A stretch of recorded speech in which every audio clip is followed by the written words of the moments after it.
আমাদের national president ভারতীয় জনতা জনজাতি মোর্চার মানে রাজ্যসভার সাংসদ সমীর ব্যানার্জি উনি ত্রিপুরাতে পদার্পণ করেছেন সামনে 2023-কে সামনে রেখে। তার জন্য আমাদের তরফ থেকে, রাজ্য কমিটির তরফ থেকে, রাজ্যবাসীর তরফ থেকে আমি ওনাকে ওয়ার্ম ওয়েলকাম, স্বাগত জানাই। তার সাথে উপস্থিত আছেন এখানে আমাদের প্রদেশ প্রেসিডেন্ট বিকাশ দেববর্মাজি এবং আমাদের মহামন্ত্রী জেনারেল সেক্রেটারি ডেভিড দেববর্মাজি, সব ইলেকট্রনিক মিডিয়া এবং আপনাকে ধন্যবাদ জানাই এবং অগ্রিম শুভেচ্ছা জানাই দীপাবলির উৎসবের জন্য।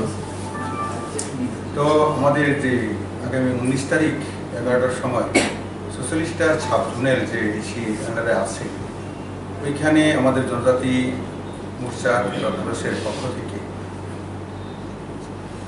একটা চার্জশিট দাখিল করা হতে যাচ্ছে। তো আপনারা নিশ্চয়ই শুনবেন এবং অবশ্যই আপনারা ওখানে যাবেন।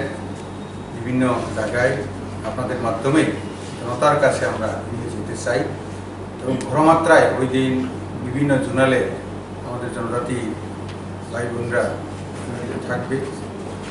বিশেষ করে এডিসিতে নির্বাচন হওয়ার পর এডিসির যারা এখন কার্যকর্তাতে আছে ত্রিপুরা মথ নামে, ওরা আগে যা জনতাকে কথা দিয়েছিল, একটা জুমলাবাজি করে দেওয়া হয়েছিল, ওইটা করে করতে না পারায় এখন জায়গায় জায়গায় একটা অভিনয় চলছে। কাজের কাজ তো কিছু হচ্ছেই না। তো জনজাতির মধ্যে মার দাঙ্গা, কাঠ এবং বিভিন্ন রকম ধন সম্পত্তি, বিরোধীদের ক্ষতি করা ইদানিকালে আপনারা দেখেছেন। ওইটা পাবলিককে জাগ্রত করতে হয়। তো তার জন্য আমরা আগামী 19 অক্টোবর সোশ্যালিস্ট এলাকাতে অর্থাৎ জোনাল সাব জোনালে তাদেরকে চার্জশিট দেব।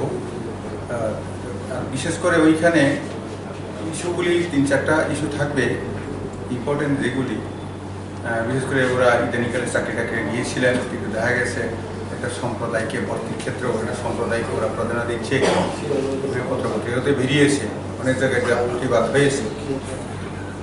তেমনি দেখা গেছে যে চিফ অ্যাকাউন্টেন্ট জেনারেল এবং রাজ্যপালের পক্ষ থেকেও যা যা আগে টাকা দেওয়া হয়েছিল এগুলি ইউটিলাইজেশন সার্টিফিকেট দেওয়ার জন্য বলা হয়েছিল, কিন্তু এগুলি দেয়নি।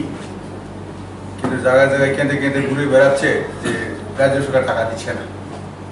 তো এগুলি আমরা প্রমাণ স্বরূপ দেওয়ার জন্য